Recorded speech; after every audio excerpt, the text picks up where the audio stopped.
Hello guys, welcome back to our YouTube channel Bong reaction of 2.0 তে চলে এসেছি নতুন একটা ভিডিও দেখার জন্য আর মজাদার একটা ভিডিও দেখার জন্য। ভিডিওটার টপিক হচ্ছে লো বাজেটের সব চরম হাসির 10টি সুপার হিরো মুভি। মানে বলতে চাইছে লো বাজেটে বানানো চরম হাসির 10টা সুপার হিরোর মুভি। তো আজকের ভিডিওটাতে 10টা চরম হাসির মুভি দেখতে চলেছি যেগুলো লো বাজেটে বানানো হয়েছে। তো এটাকে ছোটোভাবে দেখো না, লো বাজেটটা দেখো। লো বাজেটে যেহেতু মুভিগুলো বানানো হয়েছে সেই অনুযায়ী মুভিগুলো কেমন হওয়া উচিত ছিল আর কেমন হয়েছে সেটাই আজকের ভিডিওতে দেখব। তো চলো বেশি দেরি না করে আগে ভিডিওটা স্টার্ট করি। চলো স্টার্ট করা যাক। বন্ধুরা, আপনারা কি জানেন ঢালিউডে সুপারম্যানকে 1990 সালে লঞ্চ করে দিয়েছিল?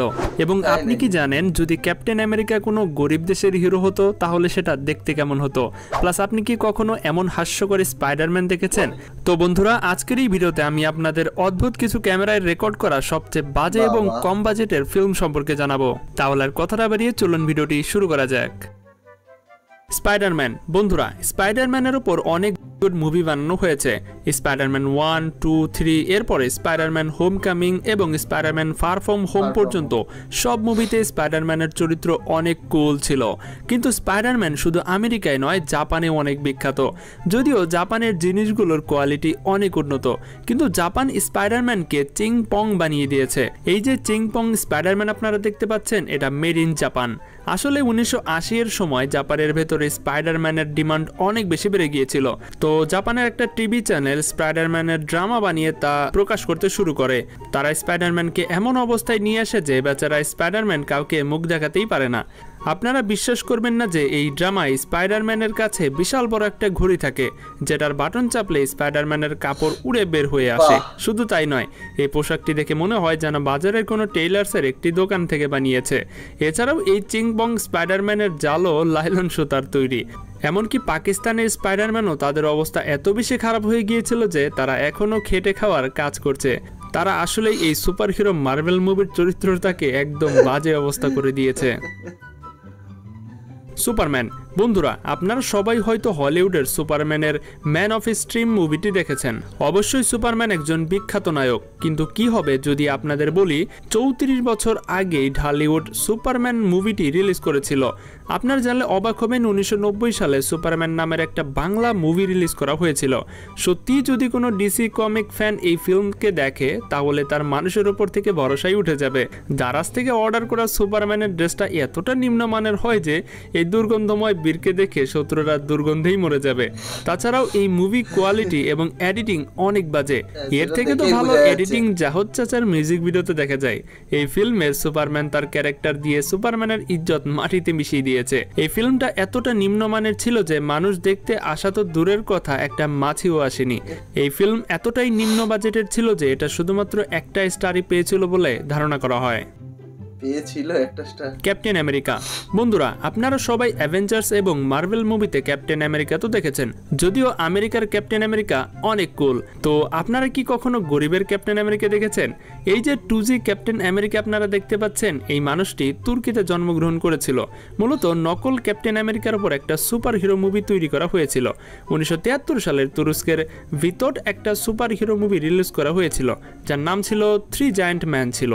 এই ফিল্মের ভেতরে শুধু ক্যাপ্টেন আমেরিকা নয়, বরং আরও কয়েকটা সাগু সুপার হিরো ছিল। দারাজ থেকে অর্ডার করা এই সাদা কালো সুপার হিরো এতটাই থার্ড ক্লাস ছিল যে এইসব কাপড় দেখে কেউ তো তাকে ভিক্ষাও দেবে না। যদি রিয়েল ক্যাপ্টেন আমেরিকা এই মুভিটি দেখতো তাহলে সে নিজেই থানোসের কাছে যেত এবং বলতো, প্লিজ দয়া করে দুনিয়াটা ধ্বংস করে দাও। আমি তো বুঝি না তুর্কিতে এমন ক্যারেক্টারের ক্যাপ্টেন আমেরিকা কিভাবে আসলো। সেখানে তো এমনিতেও আর্তুরুল গাজী আগুন লাগিয়ে দিয়েছে। যাই হোক, এই মুভির হিরোর স্ট্যান্ড দেখে তো আমার মনে হয় সাউথ ইন্ডিয়ান মুভির প্রতি শ্রদ্ধা আরও বেশি বেড়ে গেছে। মজার বিষয় হচ্ছে, কথা এখানেই শেষ নয়, বরং এই ফিল্মের গল্প কোনো বিপর্যয়ের চেয়েও কম নয়। আসলে এই ফিল্মের আসল গল্প হচ্ছে, এই ইস্তানবুলে অপরাধ অনেক বেশি বেড়ে যায়। তো তুর্কি পুলিশ এই এলাকার রক্ষার জন্য সুপার হিরোকে ডাকে। এই মুভিটা দেখার পর তো যে কারোর চোখ কপালে উঠে যাবে। ওয়্যারউলফ। বন্ধুরা, আপনাদের মাঝে অনেকে টয়লার সাগা দি নিউ মুন ফিল্মটি তো অবশ্যই দেখে থাকবেন। এই মুভিতে জ্যাকব নামের একটা চরিত্র থাকে যে কিনা একটা নেকড়ে হয়ে যায়। এছাড়াও হলিউডে এমন অনেক মুভি রয়েছে যেখানে ওয়্যারওলফকে দেখানো হয়েছে। ওয়্যারওলফ এমন একটা প্রাণী যেটা মানুষ এবং নেকড়ে উভয়ের আকৃতিতে বেছে নিতে পারে। হলিউড মুভিতে এই ওয়্যারওলফ অনেক কুল দেখা যায়, কিন্তু পরিচালকের কাছে যখন বাজেট খুব কম থাকে তখন সে নেকড়ের বদলে কুকুরের চামড়া থেকে ওয়্যারওলফ বানিয়ে দেয়। এই যে ভীতিকর মুভিটি আপনারা দেখতে পাচ্ছেন, এটা থাইল্যান্ডে রিলিজ হয়েছিল। এ যখন নেকড়েতে পরিণত হয় তখন যদি সত্যিকারের কোনো নেকড়ে এটা দেখে তাহলে তার ভিতর থেকে আত্মাই বের হয়ে যাবে। প্রথম কথা হচ্ছে এই ফিল্মকে একটি তরমুজ দিয়ে রেকর্ড করা হয়েছিল, কারণ 1920-এর মডেলের ক্যামেরা দিয়েও এতটা খারাপ ভিডিও হয় না যতটা এই মুভিতে হয়েছে। দ্বিতীয় কথা হলো এই নায়ককে নেকড়ে রূপান্তর করার জন্য আঠা দিয়ে তার শরীরে চুল লাগিয়ে দেওয়া হয়। এই ভাইটি নেকড়ে রূপান্তরিত হবার পরও তার পোশাক পরিবর্তন হয় না, কেবলমাত্র তার মুখ হাত পায়ের জায়গায় চুল লাগিয়ে দিয়ে নেকড়ে বানিয়ে দেওয়া হয়েছিল।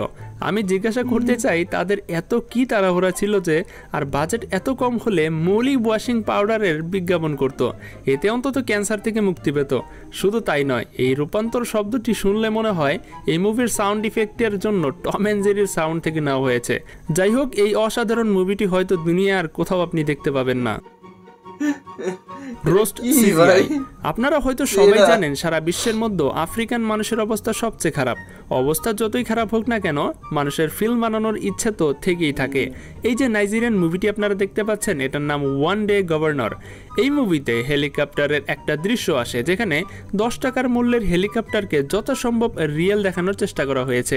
প্রথমে তো এই হেলিকপ্টার একটা নমুনা ছিল, কিন্তু এই হেলিকপ্টারটি পাইলটকে উপর থেকে দেখানোর জন্য একটা লোককে গাড়ির ভেতরে বসিয়ে হেডফোন লাগিয়ে দিয়েছিল। এমনি এই হেলিকপ্টার পাইলট সহ 3 জন যাত্রী নিয়ে হেলিকপ্টার ক্র্যাশও হয়ে গিয়েছিল। প্রথম কথা হলো এটা পাতিলের ভেতরে শুট করা হয়েছিল। তারপর এই পিক্সেলের ক্লিপটি শুট করার জন্য তরমুজ ব্যবহার করা হয়েছিল। তারপর গিয়ে এই মাস্টারপিস মুভিটি তৈরি হয়। মজার বিষয় হলো এটা শুধু একটা ক্লিপ ছিল, এমন আরও অনেক ক্লিপ রয়েছে।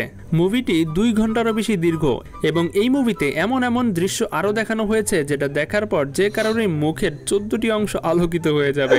ভালো বিষয়টি হচ্ছে এই ক্যান্সার মুভিটি মাত্র 12,000 জনই দেখেছে।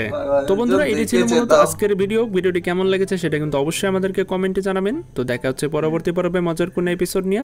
12,000 লোক তো তাও দেখেছে। সত্যিকার এইরকম মুভিও লোকে দেখে, আর এরকম মুভি কে বানায় ভাই? লো বাজেট মানলাম, ঠিক আছে, বানাবো না, আর নয় বানালে তো ভালো বানাবো। যাই হোক, মানে লোককে এন্টারটেন তো করছে, আর কিছু না করুক। ভালো লাগলো দেখে ভিডিওটা। তোমাদের কেমন লাগলো? আর এরকম ভিডিও আগে দেখেছো কিনা, বা এই ভিডিওটা আগে দেখেছো কিনা সেটা অবশ্যই কমেন্ট করে জানাতে ভুলো না। দেখা হচ্ছে নেক্সট ভিডিওতে, ততক্ষণের জন্য টাটা।